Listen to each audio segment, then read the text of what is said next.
Yang pro lingkungan mengatakan bahwa bagi manusia perlu ada keseimbangan antara satu, perawatan kepada lingkungan, kedua, ekonomi yang seimbang, ketiga, kehidupan manusia. Manusia adalah segalanya dan pada manusialah semua bergantung. Usainya CO30 di Brasil, tiba-tiba 2 minggu kemudian, kurang dari 25, itu tanggal 25 November, terjadilah apa yang kita sebut sebagai badai tropis atau siklon yang betul-betul Syria, yang betul-betul ganas.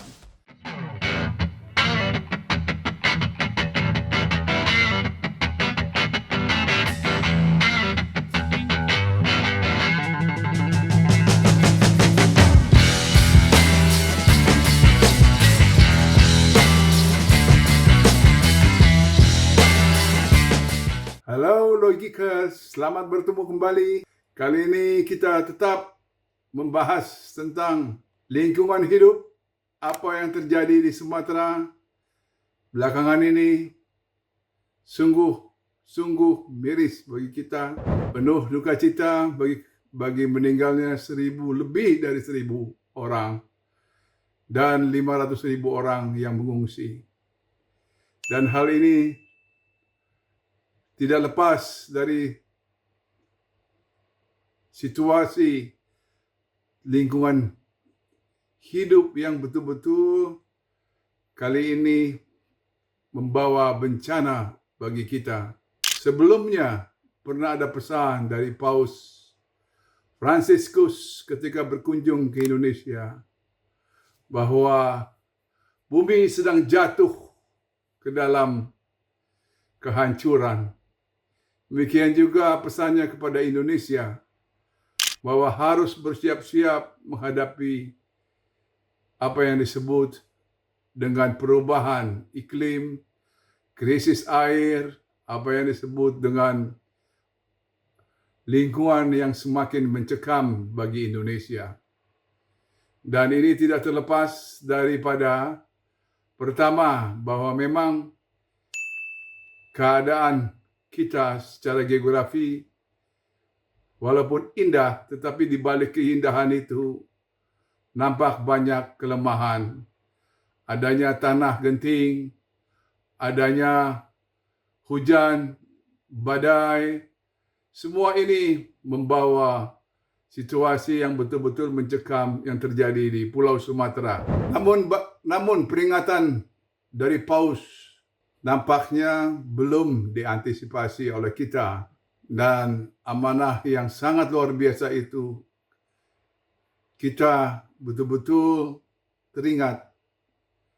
Demikian juga pada bulan November ini ada statement dari Bill Gates yang mengatakan bahwa kiamat itu tidak ada, bahwa iklim dan masalahnya itu adalah soal hoax.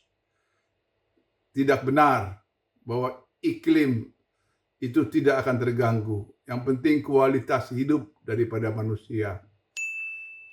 Bill Gates didukung oleh Trump dengan sukacita yang mengatakan bahwa tidak perlu adanya lingkungan hijau, tidak perlu adanya perubahan atau policy, dan perlu kita keluar, dan benar Amerika keluar dari perjanjian Paris di tahun 2015.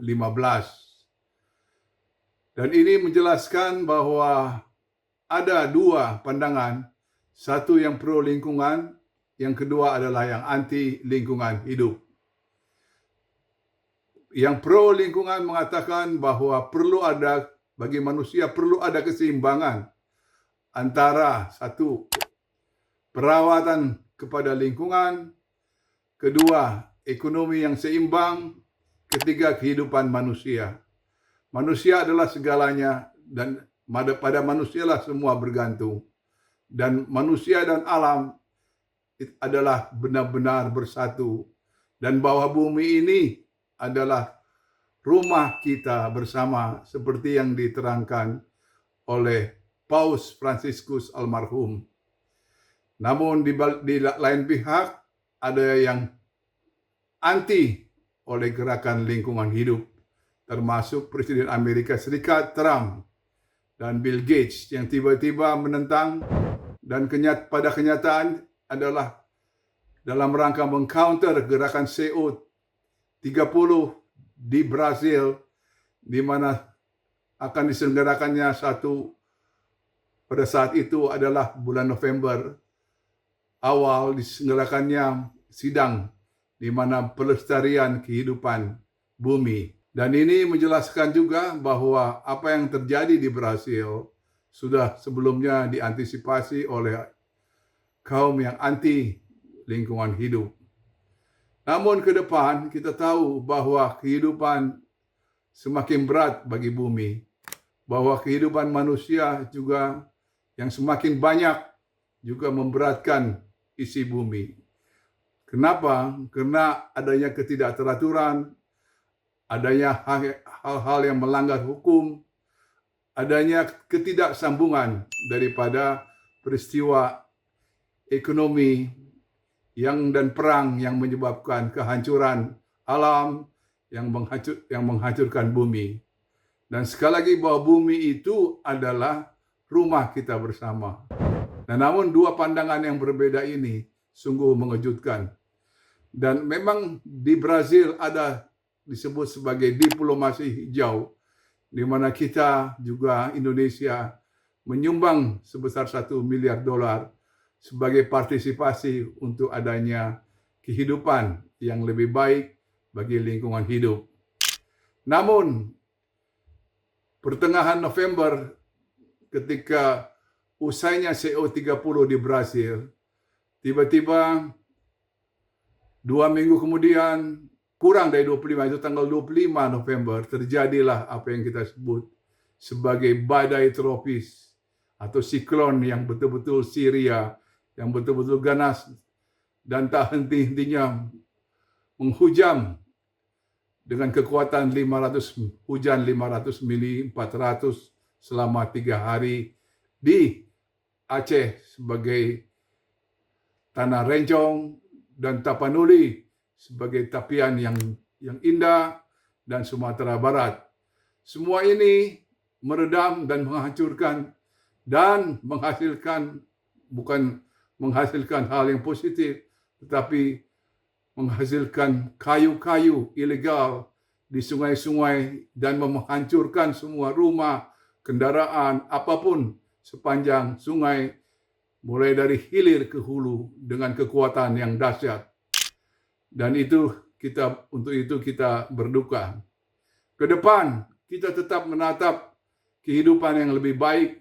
Kita harus memelihara ternyata bumi ini dengan baik.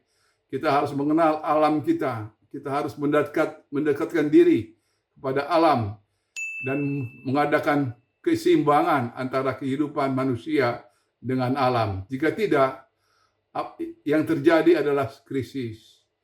Dimanapun akan terjadi krisis demi krisis, akan terjadi gempa demi gempa, akan terjadi gangguan suhu, akan terjadi kehidupan yang tidak layak bagi manusia. Manusia adalah segalanya, dan pada manusialah alam ini mampu untuk mengadakan perimbangan, harmonisasi bagi kehidupan. Sebagai penutup, saya ingin mengatakan sebuah sungai diperlukan, namun sungai itu berada dalam setapak demi setapak air yang kecil dan kecil, yang semakin besar dan akhirnya menjadi sebuah sungai besar. Dan itulah langkah bagi kehidupan yang ke depan, bahwa harus ada langkah kecil bagi kehidupan yang lebih baik dan memelihara alam semesta dan manusia sebagai tokoh utamanya. Demikian dari saya. Salam.